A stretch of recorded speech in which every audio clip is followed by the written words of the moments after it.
A very pleasant good morning, dear readers. Welcome back to my channel, English Mentor. Today we are going to analyze the editorial of 4th of June. So let us start this editorial in detail.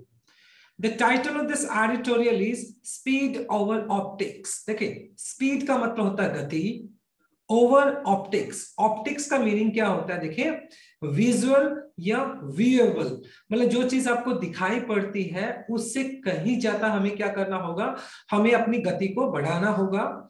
On Y centres should procure, procure का मतलब होता है कि खरीद करना, bye या purchase करना, and a lot मतलब किसी चीज का वितरण करना, बांटना, वैक्सीन टू स्टेट्स। तो फिलहाल हम देख रहे हैं कि इंडिया के अंदर कोविड का सेकंड वेव चल रहा है। एट द सेम टाइम जो वैक्सीन है उसकी स्कार्सिटी है, उसकी कमी है। तो कहीं ना कहीं सेंटर को क्या करना चाहिए, सेंटर को जो भी वैक्सीन है उसका प्रोक्योरमेंट यानी उसकी जो खरीद है वो खुद करनी चाहिए, और अलॉट वैक्सीन टू स्टेट्स, और उसका जो डिस्ट्रीब्यूशन है वो किसके किसके हवाले कर देना चाहिए, उसका डिस्ट्रीब्यूशन स्टेट को दे देना चाहिए। तो इससे क्या होगा, जो वैक्सीनेशन जो प्रोग्राम है वो अच्छे तरीके से उसको एग्जीक्यूट किया जा सकेगा। तो इसी बात को ध्यान में रखते हुए हम इस एडिटोरियल को स्टडी करने वाले हैं। So let us start this editorial in detail. The centre must act, centre को काम करना चाहिए, act as a procure. Procure का मतलब the one who obtains the thing, एक ऐसा इंसान या एक ऐसी चीज जो क्या करती है, किसी चीज को ऑब्टेन करती है, खरीद करती है। इट मींस यहां पर हो गया कि सेंटर को एक खरीदार की तरह क्या करना चाहिए, काम करना चाहिए। एंड अलॉटर ऑफ वैक्सीन, और उसको अलॉट करना चाहिए, बांटना चाहिए वैक्सीन को, किनको, leave distribution to the states. मतलब सेंटर का क्या काम होना चाहिए, सेंटर का काम होना चाहिए कि वैक्सीन को ऑब्टेन किया जाए, वैक्सीन की खरीद की जाए, और जितनी भी वैक्सीन है उनको डिस्ट्रीब्यूशन के लिए स्टेट्स के पास छोड़ देना चाहिए।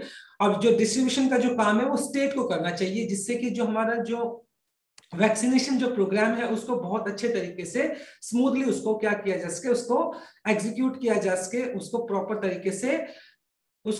तरीके से चलाया जा सके। Right, the centres liberalised policy.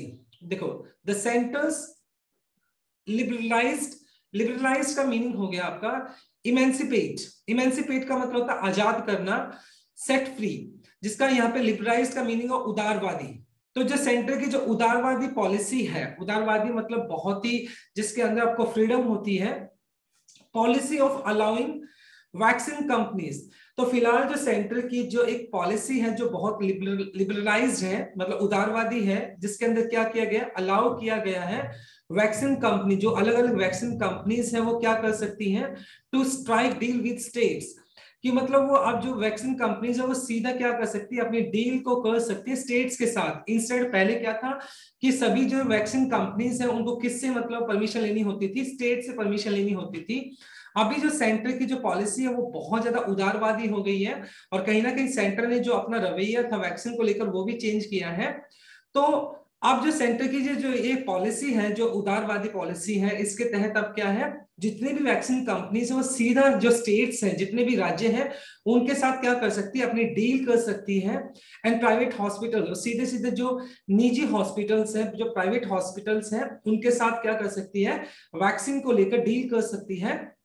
Has born, born का मतलब यहाँ पे पैदा होना होता है, हैज लिमिटेड फ्रूट्स, मतलब ये जो पॉलिसी यूज की गई है, उदारवादी जो पॉलिसी यूज की गई है, इसके कुछ फायदे दिखाई पड़े हैं। मतलब क्या फायदे दिखाई पड़े हैं, क्योंकि जो पहले क्या था, स्टेट क्या कर रही थी, स्टेट किसी भी पर्टिकुलर कंपनी के साथ अपनी डील कर रही थी, उसके बाद स्टेट वैक्सीन को अलॉट कर रही थी।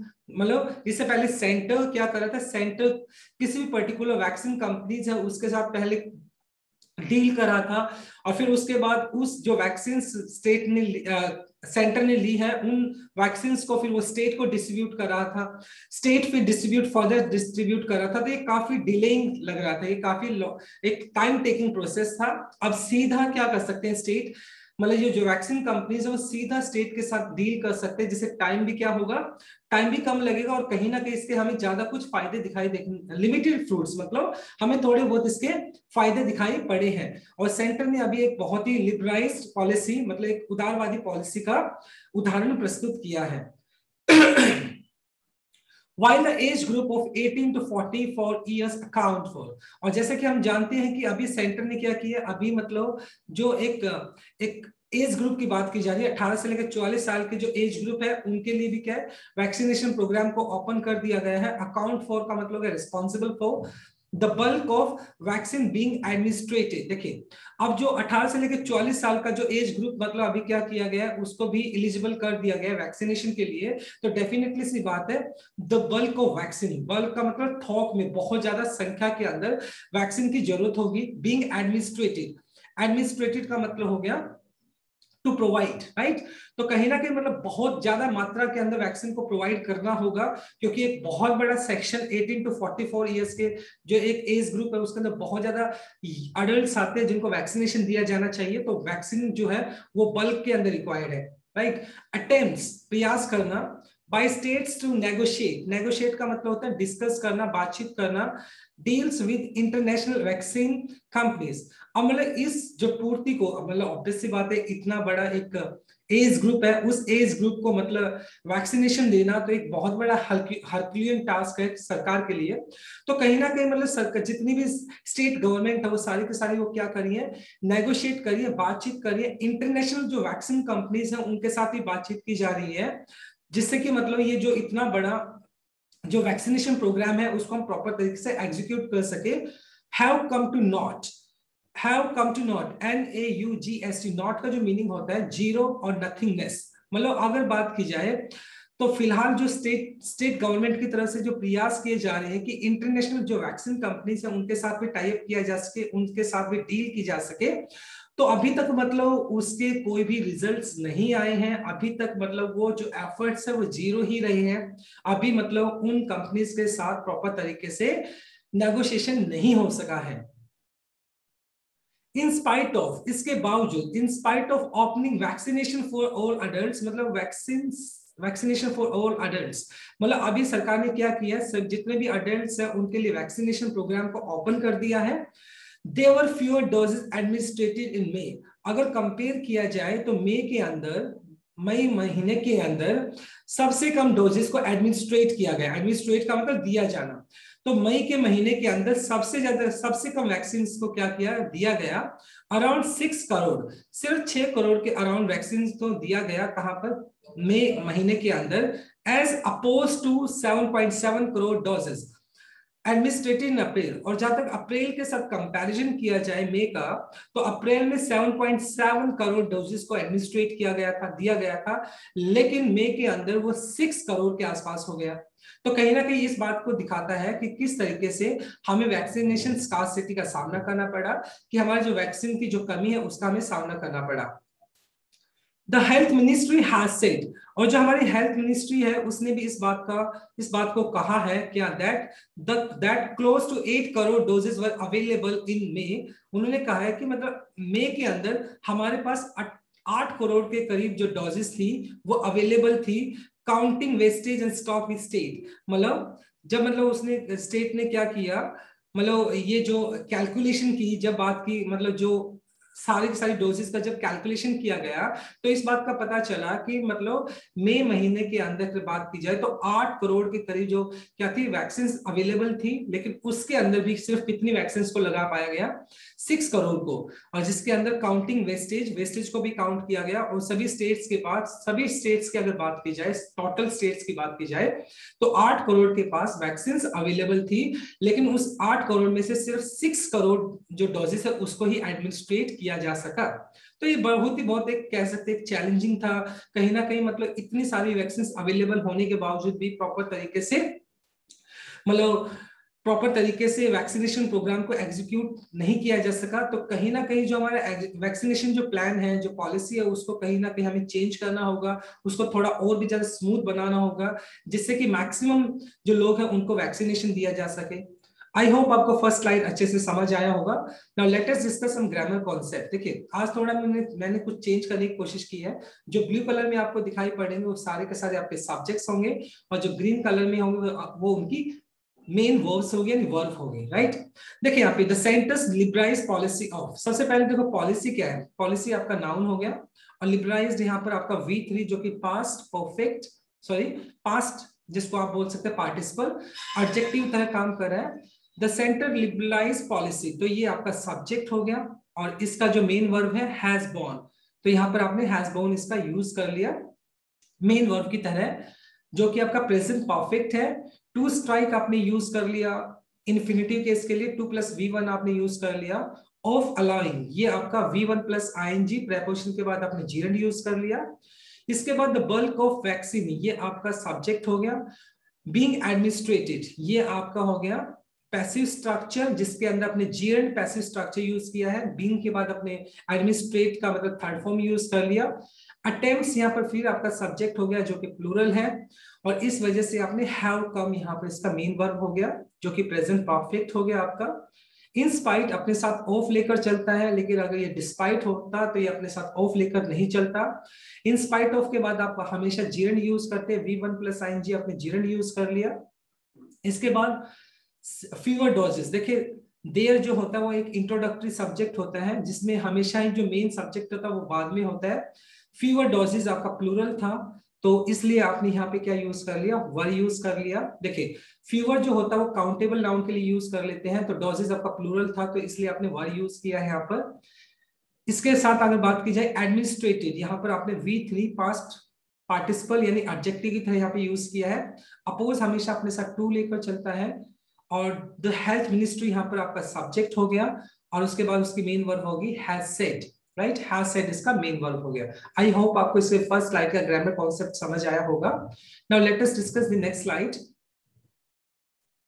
and that 12 crore will be available in June for the center। और इसके बावजूद मतलब जो हमारी हेल्थ मिनिस्ट्री है उसने कहा था, क्या कहा था कि that 12 crore will be available in June, कि 12 करोड़ के आसपास की जो डोजेस होंगी वो क्या होगी, अवेलेबल होगी फॉर सेंटर्स, सेंटर के पास, स्टेट्स एंड प्राइवेट हॉस्पिटल्स, मतलब इन सालों को मिलाकर मतलब क्या होगी, 12 करोड़ के आसपास का जो वैक्सीन है वो अवेलेबल होगा जून के अंदर। Over 22 crore doses have been administrated। और अगर अभी तक ओवरऑल जो वैक्सीनेशन प्रोग्राम हुआ है हमारा, उसके अंदर 22 करोड़ से ज्यादा की जो वैक्सीनेशन है उसको क्या किया जा चुका है, एडमिनिस्ट्रेट किया जा चुका है। एडमिनिस्ट्रेट का मतलब दिया जा चुका है, यानी 22 करोड़ से ज्यादा लोगों को अभी वैक्सीनेशन दिया जा चुका है सो फार अभी तक। देयर इज लार्ज वेरिएबिलिटी, देखो वेरिएबिलिटी का मतलब होता है फर्क आना, डिफरेंस कह सकते हो जिसको आप, अनइवननेस जिसको बोल सकते हैं, या वेरिएबलनेस मतलब डिफरेंस कह सकते हैं। तो अगर सभी स्टेट्स के साथ कंपैरिजन किया जाए तो बहुत ज्यादा डिफरेंस है। कुछ स्टेट्स में वैक्सीन बहुत अच्छे तरीके से एग्जीक्यूट की गई है, और कुछ स्टेट्स के अंदर वैक्सीनेशन का जो रेट है, जो पेस है, वो बहुत कम है। तो ये जो वेरिएबिलिटी जो बनी हुई है बहुत ज्यादा है with in among states regarding vaccination, यानी स्टेट्स के अंदर जो एक वेरिएबिलिटी बनी हुई है। वैक्सीन बहुत, कुछ स्टेट्स जिनके अंदर वैक्सीनेशन बहुत अच्छी पेस पे चला, और कुछ स्टेट के अंदर जो वैक्सीनेशन है बहुत ही स्लो पेस के साथ चला। तो ये जो डिफरेंस बना हुआ है स्टेट्स के अंदर वैक्सीनेशन को लेकर बहुत बड़ा है। It is in this context मतलब इस संदर्भ की अगर बात की जाए, दैट स्टेट चीफ मिनिस्टर्स, जो स्टेट्स के जितने भी चीफ मिनिस्टर्स हैं, cutting across the party division, cutting across का मतलब कह सकते हैं आप, मतलब किसी चीज को स्ट्रेस करते हुए, नाउ आर डिमांड करना मतलब इस बात की मांग कर रहे हैं। जितने भी स्टेट के जो चीफ मिनिस्टर्स हैं वो क्या कर रहे हैं, अभी मांग कर रहे हैं क्या, that centre be the sole buyer of the vaccine, कि सबसे पहले वो जितने भी स्टेट्स जो चीफ मिनिस्टर से वो ये बात करें कि सेंटर को क्या होना चाहिए, सेंटर को सोल बायर होना चाहिए, मतलब अकेला एक सेंटर होना चाहिए जिसको क्या करना चाहिए, वैक्सीन को खरीदना चाहिए, सेंटर को वैक्सीन को खरीदना चाहिए, और उसके बाद सेंटर क्या करे, सभी स्टेट्स को क्या करे, वो प्रॉपर तरीके से एग्जीक्यूट कर दे। And the Supreme Court too has expressed its dissatisfaction over the existing system। और जहां तक अगर बात की जाए, जो हमारा सर्वोच्च न्यायालय है यानी सुप्रीम कोर्ट है, उसने भी अपना डिससेटिस्फैक्शन, अपनी असंतोष को जाहिर किया है, जो फिलहाल हमारा वैक्सीनेशन को लेकर जो एग्जिस्टिंग सिस्टम है वो ज्यादा सेटिस्फैक्टरी नहीं है। तो इस बात को लेकर सुप्रीम कोर्ट ने भी अपना क्या जाहिर किया है, डिससेटिस्फैक्शन जाहिर किया है। कहीं ना कहीं सुप्रीम कोर्ट ने अपनी असंतोष को जाहिर किया है। That put states in competition with each other and the centre मतलब कि क्या है इसके अंदर, क्या है मतलब जो हमारा जो एग्जिस्टिंग सिस्टम है, उस एग्जिस्टिंग सिस्टम के अंदर सारे के सारे जो स्टेट्स हैं वो सेंटर के ऊपर डिपेंड करते हैं, और जिसकी वजह से जो जितने जितने भी स्टेट्स हैं उनमें आपस में क्या हो गया है, कंपटीशन हो गया है। मतलब सभी स्टेट्स एक दूसरे के साथ कंपटीशन में आ गए कि पहले हमें वैक्सीनेशन चाहिए, पहले हमें वैक्सीनेशन चाहिए। तो कहीं ना कहीं इस सिस्टम ने क्या कर दिया है, सभी स्टेट्स के बीच में आपस में कंपटीशन को बढ़ा दिया है, ऑलमोस्ट लाइक अनदर कॉम्पिटिटर। जैसे दूसरा जनरली दूसरा कंपटीशन होता है, उसी तरीके से सभी स्टेट्स के अंदर आपस में कंपटीशन हो गया। किस चीज के लिए? फॉर वैक्सीन सप्लाईज, वैक्सीन की सप्लाई को लेकर कंपटीशन हो गया सभी स्टेट्स के बीच में। The centre has tried to project का मतलब दिखाना, that it was the clamour from states that has forced to abstain from being the sole purchaser of the vaccines। देखिए, अगर मतलब सेंटर ने क्या किया, centre has tried to project, centre ने इस बात को क्या किया है, दिखाने की कोशिश की है क्या, that it was the claimer. Claimer का मतलब क्या था, शोर शराबा, जिसको आप बोल सकते हैं ह्यू एंड क्राई या कैकोफोनी, शोर शराबा या कोलाहल जिसको बोल सकते हैं। सेंटर ने इस बात को दिखाने की कोशिश की है कि ये वो वजह है, क्लेमर की वजह है कि ये मतलब ये जो कोलाहल की जो स्थिति बनी हुई है फ्रॉम स्टेट्स, मतलब जितने भी सारे स्टेट्स हैं वो क्या कर रहे हैं, शोर शराबा कर रहे हैं, दैट फोर्स। और इस शोर शराबा ने क्या किया, फोर्स किया है स्टेट को, सेंटर को, टू एब्सटेन फ्रॉम का मतलब किसी चीज से दूर रखना, from the being sole purchaser of the vaccine. अब यहाँ पे मतलब कहीं ना कहीं सेंटर ने भी अपना इस बात को क्लैरिफाई किया है कि जितने भी जो स्टेट्स हैं वो क्या कर रहे हैं, शोर शराबा कर रहे हैं। हालांकि मतलब शोर शराबा कर रहे हैं जिसकी वजह से क्या है, सेंटर ने इस बात को कहा है कि वो सोल परचेजर नहीं बन पा रहा है, यानी सारी की सारी वैक्सीन मतलब किसके पास होनी चाहिए, स्टेट के पास होनी चाहिए। देखिए, let me just make it clear, मतलब यहाँ पे क्या बोलने की कोशिश की है, सारे के सारे जो स्टेट्स हैं वो क्या कर रहे हैं, शोर शराबा कर रहे हैं, जिसकी वजह से जो सेंटर है वो सोल बायर नहीं बन पा रहा है। मतलब होना क्या चाहिए था, सेंटर जो है उसके पास सभी के सभी, सेंटर जितनी भी कंपनीज है उनके साथ डील करेगा, और कहीं ना कहीं मतलब सेंटर क्या करेगा, सभी वैक्सीन को अपने पास रखेगा, और उसके बाद सेंटर क्या करेगा, स्टेट्स के अंदर उसको डिस्ट्रीब्यूट करेगा। होना तो एग्जैक्ट ये चाहिए, लेकिन क्या है, सेंटर ने क्या किया है, सेंटर ने अभी ये जो कह सकते हो पॉलिसी क्या की है, सभी स्टेट्स को दे दी है, जिसकी वजह से स्टेट्स के अंदर कंपटीशन बढ़ गया, कहीं ना कहीं कंपटीशन बढ़ गया किसको लेकर, वैक्सीन को लेकर। तो यही वजह है जिसकी वजह से शोर शराबा बना हुआ है, और सेंटर ने इस बात का हवाला भी दिया है कि ये वजह है जिसकी वजह से वो सोल परचेजर नहीं बन पाया। But it was a centre miss calculation, लेकिन ये सेंटर की मतलब क्या, मिस कैलकुलेशन है, गलत गणना है, that they would not be frantic public demand. और कहीं ना कहीं सेंटर की ये जो एक गणना थी, एक एंटिसिपेशन था, एक अंदाजा था कि ये जो आने वाला जो कैलेंडर ईयर है, यानी 2021-22 की अगर बात की जाए, तो ये जो कैलेंडर ईयर है इसके अंदर फ्रेंटिक पब्लिक डिमांड, फ्रेंटिक का जो मतलब होता है अनरिस्ट्रेन्ड, अनियंत्रित या mad public demand this year. तो कहीं ना कहीं सेंटर का ये अंदाजा था कि शायद इस कैलेंडर ईयर के अंदर जो डिमांड है वो अनकंट्रोल्ड नहीं होगी, यानी विद इन लिमिट होगी। कहीं ना कहीं वो जो डिमांड है वो लिमिटेड रहेगी, कंट्रोल में रहेगी, लेकिन ऐसा नहीं हुआ। And the output from the serum institute, the output और जो प्रोडक्शन होगा, serum institute of India and Bharat infotech, ये दो ही ऐसी कंपनी जो जो इंडिया के लिए अभी फिलहाल वैक्सीन बना रही है, would be sufficient for India. और कहीं ना कहीं ये जो सेंटर का ये एक अंदाजा था कि मतलब इस कैलेंडर ईयर के अंदर जो वैक्सीन, जो कि वैक्सीन की डिमांड रहेगी वो मतलब क्या रहेगी, वो लिमिटेड रहेगी, कंट्रोल में रहेगी। और साथ के साथ एट द सेम टाइम जो सीरम इंस्टीट्यूट ऑफ इंडिया है और जो भारत इन्फोटेक है, भारत बायोटेक है, वो क्या करेंगे, उनके पास सफिशिएंट मात्रा के अंदर वैक्सीन अवेलेबल रहेगी। तो ये कहीं ना कहीं सेंटर की मिस कैलकुलेशन थी, क्योंकि जैसा कि हम देख पा रहे हैं अभी क्या चल रहा है, सेकंड वेव चल रहा है। उस सेकंड वेव के अंदर कैसा हमें दिखाई पड़ रहा है, सेंटर सेकंड वेव के अंदर हमें मतलब क्या दिखाई पड़ रहा है, जो वैक्सीन की जो है स्कार्सिटी को हमें सामना करना पड़ रहा है। तो कहीं ना कहीं ये सेंटर का जो कैलकुलेशन था वो बिल्कुल गलत रहा इस बारे में, राइट। तो ये सेकंड आपका स्लाइड था। Let us discuss some grammar concept, देखते हैं। देखो, दैट 12 करोड़ ये आपका मेन सब्जेक्ट हो गया यहाँ पर। उसके बाद विल बी आपका क्या हो गया, ये आपका मेन वर्ब हो गया जो कि फ्यूचर इंडेफिनाइट है। ओवर 20 करोड़ डोजेस ये आपका सब्जेक्ट हो गया। हैव बीन एडमिनिस्ट्रेटेड, तो ये आपका मेन वर्ब हो गया। यहाँ पर हैव बीन एडमिनिस्ट्रेटेड ये आपका प्रेजेंट परफेक्ट पैसिव स्ट्रक्चर हो गया, हैव के बाद आपने बीन यूज कर लिया, एडमिनिस्ट्रेटिव ये आपने यूज कर लिया पैसिव स्ट्रक्चर के हिसाब से। यहाँ पर देखें देयर आपका इंट्रोडक्टरी सब्जेक्ट हो गया, लार्ज वेरिएबिलिटी जो कि आपका अनकाउंटेबल नाउन है तो इसलिए ये सिंगुलर है, तो इसलिए वर्ब भी आपने सिंगुलर यूज कर लिया। अमंग क्या करता है, जब आप मोर देन 2 की बात करते हैं तो वहां पर अमंग यूज कर लेते हैं, तो यहाँ पे स्टेट्स की बात की जा रही है तो इसलिए आपने अमंग यूज कर लिया। इसके बाद अगर बात करते हैं स्टेट्स चीफ मिनिस्टर, ये भी आपका प्लूरल सब्जेक्ट हो गया, तो इसकी वर्ब देखो आर नाउ डिमांडिंग, आपने क्या कर दिया, इसका प्रेजेंट कॉन्टिन्यूस आपने यूज किया जो कि प्लूरल वर्ब आपने लिए यहाँ पर। द सुप्रीम कोर्ट फिर यहाँ पे मेन सब्जेक्ट हो गया आपका, और इसका हैज एक्सप्रेस्ड ये आपका प्रेजेंट परफेक्ट हो गया, हैज के बाद आपने थर्ड फॉर्म लगा दिया। एंड इट्स डिससैटिस्फैक्शन, देखो डिससैटिस्फैक्शन आपका नाउन हो गया, और इट्स यहाँ पर किसके लिए यूज किया, पॉजेसिव एडजेक्टिव के लिए यूज किया है, और ये जो इट्स है सुप्रीम कोर्ट के लिए यहाँ पे यूज किया गया है। ईच अदर, देखो यहाँ पर ये इसको बोलते हैं रेसिप्रोकल प्रोनाउन बोलते हैं, जब दो के लिए बात करते हो तो ईच अदर होता है, और दो से ज्यादा की बात करते हो तो वन अनदर यूज कर लेते हैं। द सेंटर, फिर यहाँ पर सेंटर की बात की है, ये यहाँ पे मेन सब्जेक्ट हो गया। हैज ट्राइड ये प्रेजेंट परफेक्ट हो गया, हैज के बाद आपने थर्ड फॉर्म यूज कर लिया। टू प्रोजेक्ट आपका हो गया 2 + V1 जो कि इंफिनिटिव केस है। दैट यहाँ पर आपका रिलेटिव प्रोनाउन हो गया, रिलेटिव प्रोनाउन से पहले आपका एंटीसीडेंट जो कि स्टेट्स दिया गया है जो कि आपका प्लूरल है, तो इसलिए वर्ब आपने यहाँ पर प्लूरल यूज किया, तो फोर्स्ड आपने यूज कर लिया जो कि V2 यानी पास्ट इंडेफिनाइट यूज कर लिया। एब्स्ट्रेन हमेशा अपने साथ फ्रॉम लेकर चलता है जिसका मतलब होता है किसी चीज से परहेज करना। इसके बाद देखिए सेंटेंस मिसकैलकुलेशन, ये इसका मेन सब्जेक्ट हो गया, तो इसलिए वर्ब आपने वाज यूज कर लिया।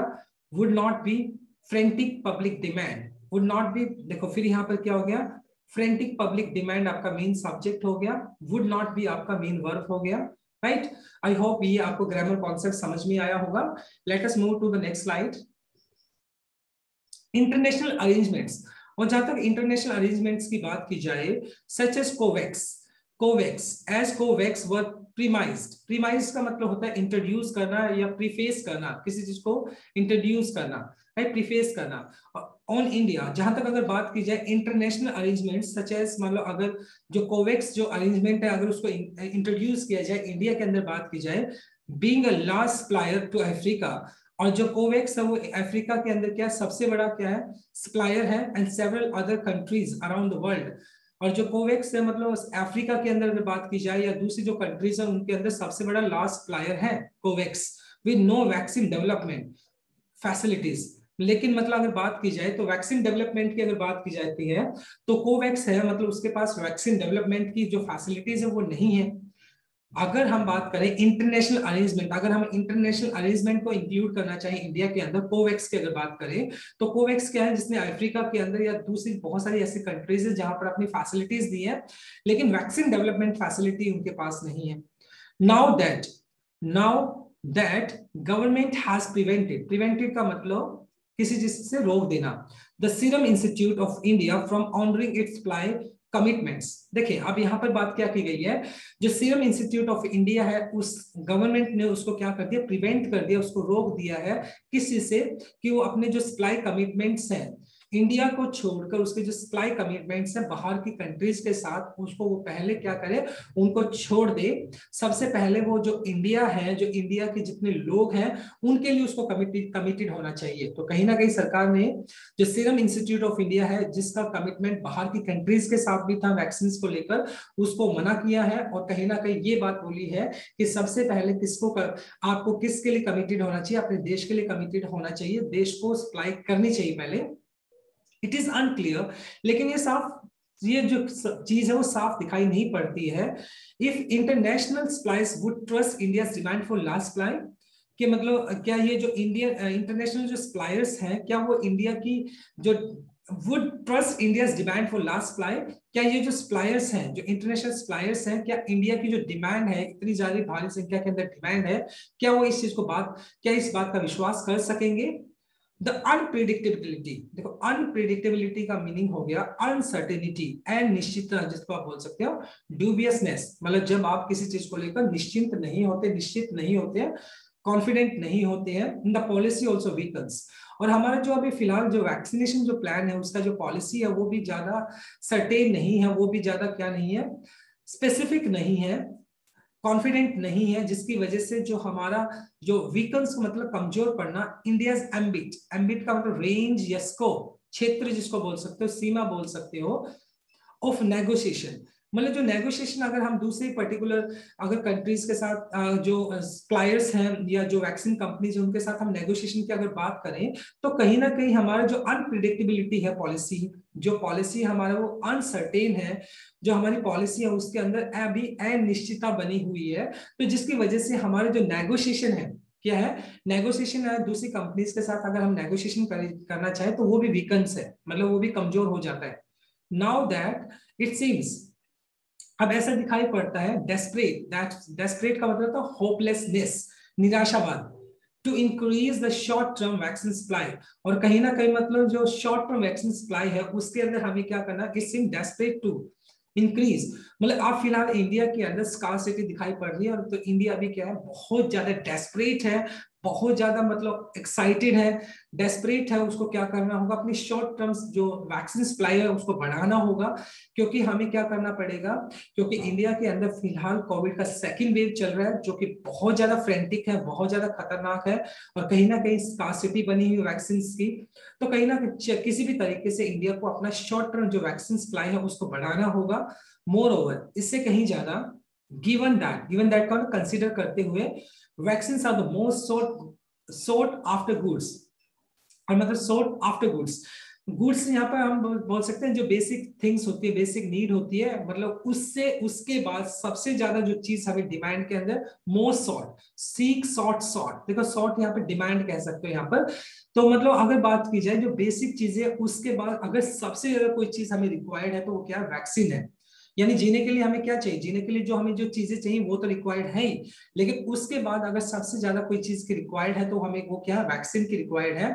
It is unlikely मतलब no matter what, unlikely India would be privatized so late in the day.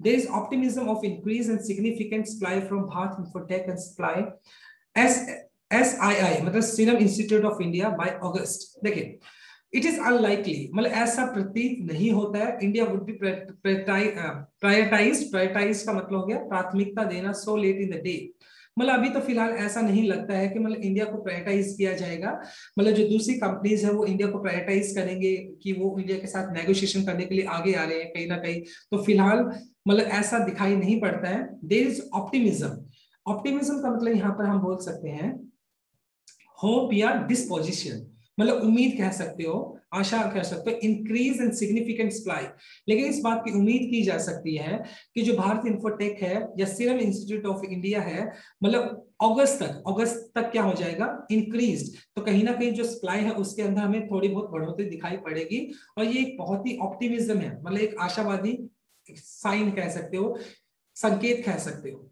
At this stage, इस स्टेज के ऊपर इट अपीयर्स, ये दिखाई पड़ता है that the centre has few options, क्योंकि सेंटर के पास अब ज्यादा ऑप्शंस नहीं है, अदर देन वेटिंग, क्योंकि सेंटर के पास कोई ज्यादा ऑप्शन नहीं है, सिर्फ वो वेट कर सकता है centre for its domestic suppliers to high production, मतलब अगर सेंटर जो बाहर की जो कंपनीज है, जो फॉरेन की कंपनीज है, उनके लिए अगर वेट करे तो डेफिनेटली सी बात, अब सेंटर के पास ज्यादा ऑप्शन नहीं है, सेंटर के पास सिर्फ यही ऑप्शन है कि उसकी खुद की जो डोमेस्टिक कंपनीज हैं, जैसे भारत बायोटेक की अगर बात की जाए या सीरम इंस्टीट्यूट ऑफ इंडिया की बात की जाए, तो मतलब इन्हीं के ऊपर डिपेंड होना पड़ेगा कहीं ना कहीं सेंटर को, सरकार को, तो क्या करेगा, तो इस domestic suppliers to high production, तो इस बात की उम्मीद की जा सकती है जो उसके डोमेस्टिक सप्लायर्स हैं उनको क्या करना पड़ेगा, हाई बढ़ाना, प्रोडक्शन, अपना जो प्रोडक्शन है उसको बढ़ाना होगा, तो इंडिया के पास फिलहाल बहुत ज्यादा ऑप्शंस नहीं है, सिर्फ यही ऑप्शन है कि मतलब वो अपने जितने भी जो प्राइवेट डोमेस्टिक सप्लायर्स हैं उनको ही कहा जा सकता है कि वो अपने प्रोडक्शन को बढ़ाए, राइट।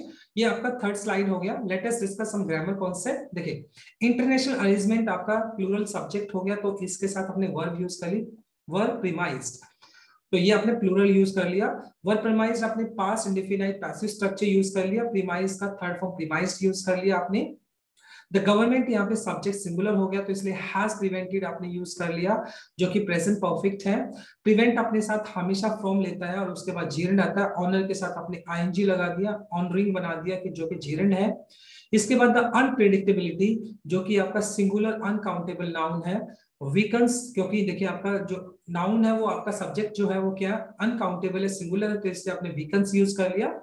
प्रेजेंट इंडेफिनाइट आपने यूज कर लिया। इसके बाद वैक्सीन्स आर, वैक्सीन्स आपका सब्जेक्ट है प्लूरल, तो इसलिए आपने वर्ब आर यूज कर लिया। इंडिया वुड बी प्रायोरिटाइज, यहाँ पे इंडिया आपका मेन सब्जेक्ट हो गया, तो वुड बी आपका मेन वर्ब की तरह यूज किया जा रहा है। फ्यू ऑप्शंस, फ्यू आपका क्या हो गया, एक डिटर्मिनर हो गया जो कि प्लूरल काउंटेबल नाउन के साथ यूज होता है, तो यहाँ पर आपने ऑप्शंस यूज कर लिया। फ्यू हमेशा प्लूरल काउंटेबल नाउन के लिए यूज किया जाता है, और लेस हमेशा आपका अनकाउंटेबल नाउन के लिए यूज किया जाता है। इट्स डोमेस्टिक, डोमेस्टिक आपका नाउन हो गया, तो इट्स यहाँ पर आपका पजेसिव एडजेक्टिव जो किसके लिए यूज किया जा रहा है, सेंटर के लिए यहाँ पर यूज किया जा रहा है, राइट। इंक्रीज सप्लाई, बढ़ी हुई सप्लाई की अगर बात की जाए, increase supply from abroad is unlikely in the near future. मतलब अगर हम ये बात सोचे कि मतलब हमें अब्रॉड से यानी बाहर की जो कंट्री है वहां से हमें सप्लाई मिले, is unlikely, it's not going to happen, ऐसा नहीं होने वाला है। आने वाला जो फ्यूचर है उसके अंदर अगर हम सोचे कि अब्रॉड से हमें क्या सप्लाई मिलने वाली है, तो फिलहाल ऐसा पॉसिबल नहीं है। If resources for procurement are constraint, अगर बात की जाए, even if resources for procurement are not a constraint, constraint का मतलब बाधा डालना। अगर मतलब रिसोर्सेज की अगर बात की जाए, अगर उन रिसोर्सेज के अंदर भी प्रोक्योरमेंट का मतलब खरीद, अगर मतलब रिसोर्सेज फॉर प्रिक्योरमेंट, जो भी हमारे पास रिसोर्सेज है खरीद करने के लिए, अगर उनके अंदर बाधा नहीं आती है, प्रोक्योरमेंट का मतलब है एक्वायरमेंट या रिसीट करना, किसी चीज को रिसीव करना, खरीद करना। देखिए, if resources for procurement are not constraint, constraint का मतलब बाधा हो गया, अगर हमारे पास जो रिसोर्सेज हैं जो कि खरीद करने के लिए, वैक्सीन के लिए, अगर उनके अंदर बाधा नहीं आती है, उसके बावजूद भी क्या है, increase supply from abroad is likely in the near future, तो वो क्या है, इज अनलाइकली, मतलब अब वो फिलहाल उसके बावजूद भी बढ़ती हुई दिखाई नहीं पड़ती है। It must however heat the states, और कहीं ना कहीं सेंटर को क्या करना पड़ेगा, इट मस्ट, हीट का मतलब अटेंशन देना, ध्यान देना, द स्टेट्स को डिमांड, कहीं ना कहीं सेंटर को क्या करना पड़ेगा, सेंटर को स्टेट्स की जितनी भी डिमांड है उनको क्या करना पड़ेगा, हीट करना पड़ेगा, उस पर अटेंशन देनी पड़ेगी हमें, that they be given a greater say in deciding how best to distribute the vaccines, और कहीं ना कहीं मतलब ये जो फ्रीडम मतलब स्टेट्स को दिया जाना चाहिए कि किस तरीके से वो अपनी वैक्सीन को डिस्ट्रीब्यूट करेंगे, तभी जो हमारा वैक्सीनेशन प्रोग्राम है उसको प्रॉपर तरीके से एग्जीक्यूट किया जा सकेगा, और सेंटर को इस बात की तरफ ध्यान देना पड़ेगा। The centre be a monitor, जैसे क्लास में एक मॉनिटर होता है जो पूरी क्लास का ध्यान रखता है, तो इसी तरीके से सेंटर को एक मॉनिटर की भूमिका निभानी होगी, ऑफ एन एडवाइजर, एक एडवाइजर की भूमिका निभानी होगी टू द प्रोसेस, ये जो पूरी की पूरी प्रोसेस है वैक्सीनेशन जो प्रोग्राम है, इसके तहत सेंटर को एक मॉनिटर और एक एडवाइजर की भूमिका निभानी होगी। If it becomes the sole buyer, अगर सेंटर अकेला बायर बन जाता है, वैक्सीन को खरीदने वाला बन जाता है, तो सेंटर को क्या करना पड़ेगा, it can spell out, centre को क्या करना पड़ेगा, स्पेल आउट का मतलब एक्सप्लेन करना, स्पेल आउट का मतलब एक्सप्लेन करना या इलिस्ट्रेट करना, तो सेंटर को क्या करना पड़ेगा, इस चीज को एक्सप्लेन करना पड़ेगा। स्पेल आउट ए ट्रांसपेरेंट डिस्ट्रीब्यूशन पॉलिसी, तो कहीं ना कहीं सेंटर को एक ट्रांसपेरेंट डिस्ट्रीब्यूशन पॉलिसी बनानी होगी, जिसके अंदर जितने भी स्टेट्स हैं उनके अंदर कहीं ना कहीं कंपटीशन वाली जो एक स्थिति है, सिचुएशन है, वो पैदा ना हो जाए, और एक ट्रांसपेरेंट डिस्ट्रीब्यूशन पॉलिसी मतलब क्या करनी होगी, बनानी होगी। But it ought to prioritize speedy administration over optics. It ought to मतलब यहाँ पर क्या हो गया, मॉडल वर्ब यूज की गई है। It ought to prioritize, prioritize का प्राथमिकता देना, speedy तेज एडमिनिस्ट्रेशन प्रबंध ओवर ऑप्टिक्स, मतलब ऑप्टिक्स का मतलब जैसा दिख रहा है उससे कहीं ज्यादा हमें स्पीड अप करना पड़ेगा, हमें किस चीज को, हमारा जो एडमिनिस्ट्रेशन है किस तरीके से सप्लाई को, किस तरीके से जो वैक्सीन है उनको सप्लाई किया जाएगा सेंटर्स को, और किस तरीके से जो हमारा वैक्सीन है उसको सप्लाई किया जाएगा स्टेट्स को, किस तरीके से हमारा जो वैक्सीनेशन जो प्रोग्राम है उसको एग्जीक्यूट किया जाएगा। तो जैसा दिखता है ना, ऑप्टिक्स का मतलब जैसा दिखता है उससे कहीं ज्यादा हमें स्पीड अप करना पड़ेगा हमारा वैक्सीनेशन प्रोग्राम को, और कहीं ना कहीं सेंटर को एक प्रोक्योर का मतलब जो एक खरीद मतलब मेन रोल क्या होना चाहिए, सोल बायर की तरह सेंटर का रोल होना चाहिए। उसके बाद ये जो वैक्सीन है उसका डिस्ट्रीब्यूशन किसके ऊपर छोड़ देना चाहिए, स्टेट गवर्नमेंट के ऊपर छोड़ देना चाहिए, और कहीं ना कहीं सेंटर को एक एडवाइजर और एक मॉनिटर की तरह अपना रोल प्ले करना चाहिए तभी हमारे जो वैक्सीनेशन प्रोग्राम है उसको स्मूथली हम क्या कर सकते हैं, एग्जीक्यूट कर सकते हैं, उसको प्रॉपर तरीके से चला सकते हैं, राइट। तो ये बहुत इंटरेस्टिंग आर्टिकल था आज का हमारा। लास्ट स्लाइड के कुछ ग्रामर कॉन्सेप्ट की बात कर लेते हैं। देखो, इंक्रीज सप्लाई, सबसे पहले अगर बात करें सप्लाई तो आपका नाउन हो गया, इंक्रीज आपका V3 जो कि पास्ट पार्टिसिपल एडजेक्टिव की तरह काम कर रहा है, और यहाँ पे ये मेन सब्जेक्ट की तरह काम कर रहा है, तो इसलिए आपने इज यूज कर लिया। रिसोर्सेज आपका प्लूरल हो गया, तो इसलिए आपने यहाँ पे आर नोट यूज कर लिया। मस्ट आपका स्ट्रॉन्ग ऑब्लिगेशन बताता है। हीड यहाँ पर क्या हो गया, देखिए यहाँ पर इट आपका मेन सब्जेक्ट हो गया, तो हीड यहाँ पर क्या हो गया, मस्ट आपका मॉडल वर्ब हो गया, हीड आपका मेन वर्ब हो गया, यहाँ पर हीड का मतलब अटेंशन हो गया। इन डिसाइडिंग, इन आपका प्रेपोजिशन हो गया, प्रेपोजिशन के बाद आपने V1 plus ing gerund use कर लिया, राइट। इट बिकम्स, इट यहाँ पर सब्जेक्ट हो गया, बिकम्स आना चाहिए, प्रेजेंट इंडेफिनाइट आना चाहिए, क्योंकि इट सिंगुलर है तो इसके साथ SAES भी लग जाएगा। इट फिर आपका मेन सब्जेक्ट हो गया, आउट टू यहाँ पे ये मॉडल वर्ब हो गया, और आउट टू के बाद आप हमेशा V1 यानी बेस फॉर्म यूज करते हैं, राइट। तो ये आपका कुछ ग्रामर कॉन्सेप्ट था। Let us discuss the next slide. अब बात आती है रिवीजन की। देखिए, सबसे पहले ऑप्टिक्स की अगर बात की जाए तो ये आज का मेन वर्ड था, मेन वर्ड है ऑप्टिक्स। ऑप्टिक्स का मतलब कोई चीज जो आपको दिखाई पड़ती है, विजुअल जिसको आप बोल सकते हैं, या व्यूएबल जिसको, जो चीज आपको दिखाई पड़ती है। लिबरलाइज का मतलब होता है उदारवादी, जिसको आप बोल सकते हैं उदारवादी, या स्वतंत्र जिसको आप बोल सकते हो, जिसको बोल सकते हैं इमेंसिपेशन या सेट फ्री। क्लैमर का जो मीनिंग होता है कोलाहल, ह्यू एंड क्राई या कैकोफोनी जिसको आप बोल सकते हैं। प्रीमाइस का मतलब होता है किसी चीज को इंट्रोड्यूस करना या प्रीफेस करना, ये हो गया आपका। और उसके बाद स्पेल आउट का मतलब होता है किसी चीज को एक्सप्लेन करना या इलिस्ट्रेट करना, समझाना, राइट, व्याख्या करना। तो ये आपका रिवीजन पार्ट हो गया। Let us discuss the next slide. अब बात कुछ कर लेते हैं कुछ कॉमन एरर्स की। देखिए, सबसे पहला जो कॉमन एरर है आज का, the centre liberalise policy of allowing vaccine companies to strike deals in states and private hospitals has borne limited fruits. The limited fruit. देखिए, अगर आप बी पार्ट को ध्यान से देखें तो यहाँ पर लिखा है to strike deal in. Deal आप हमेशा अपने साथ प्रेपोजिशन विद लेकर चलता है, तो इंस्टेड ऑफ राइटिंग इन हमें यहाँ पर विद यूज करना पड़ेगा। फिर देख लेते हैं, there is a large variability within and between states regarding vaccination. देखिए, जब आप मोर देन 2 की बात करते हैं तो वहां पे बिटवीन नहीं बल्कि हम अमंग यूज करते हैं, तो यहाँ पर अमंग आ जाना चाहिए आपका। फिर देख लेते हैं next, now that the government has prevented the serum institute of India for honouring it's flight commitment. देखिए, प्रिवेंट है वो अपने साथ फ्रॉम लेकर चलता है, तो इसलिए यहाँ पे फॉर नहीं बल्कि फ्रॉम आना चाहिए। एंड द लास्ट स्लाइड देख लेते हैं, last. The center can be monitor and advisor to the process, and if it become the sole buyer, it can spell out a transparent distribution policy. देखिए, if it become नहीं बल्कि if it becomes, क्योंकि subject आपका singular है तो इसलिए verb भी singular आना चाहिए, it becomes बन जाएगा। So these are the common errors, ये आपके common errors रही आज के। Now let us discuss idiom of the day। आज का हमारा idiom रहेगा be snowed under। be snowed under जिसका मीनिंग होता है to have so much work that you have problems dealing with at all. मतलब जब काम का जो भार होता है, मतलब आपके ऊपर बहुत सारा काम होता है जिसके अंदर आप, जिसके नीचे आप दब गए हैं, आपको उस काम को करने में बहुत सारी दिक्कतें आ रही हैं, तो उसके लिए आप यूज कर सकते हैं बी स्नोड अंडर, काम के भार के नीचे दब जाना, बी स्नोड अंडर, राइट। एग्जाम्पल देखते हैं, I am absolutely snowed under work at that moment, यानी फिलहाल मैं काम के नीचे दबा हुआ हूँ, काम के बर्डन के नीचे दबा हुआ हूँ। So I will catch you with later। catch you, catch up का मतलब होता है किसी से मिलना, किसी को बाद में देखना। I will catch up with you later यानी मैं आपको बाद में मिलता हूँ। इस लाइन का मीनिंग हो गया कि फिलहाल मैं काम के बर्डन के नीचे दबा हुआ हूँ, मैं बहुत ज्यादा ऑक्यूपाइड हूँ, बहुत ज्यादा बिजी हूँ, मैं आपसे बाद में मिलता हूँ, राइट। बी स्नोड अंडर का मतलब होता है जब आप काम के प्रेशर के नीचे दबे हुए होते हैं, तो बी स्नोड अंडर, राइट। बहुत इंटरेस्टिंग इडियम था आज का।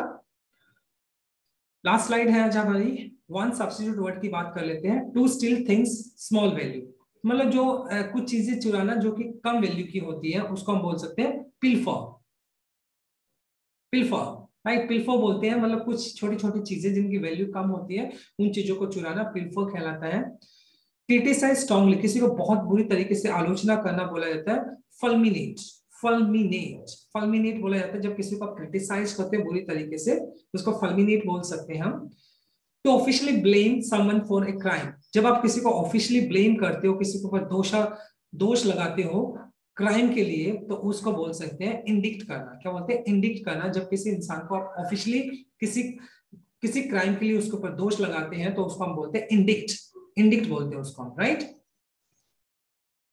So my dear student, this is all about from my side for today. Thanks for watching this video. Please do like, share, comment, and subscribe to my channel. So tomorrow I'll continue with another article. Till then, bye-bye, take care, and have a nice day.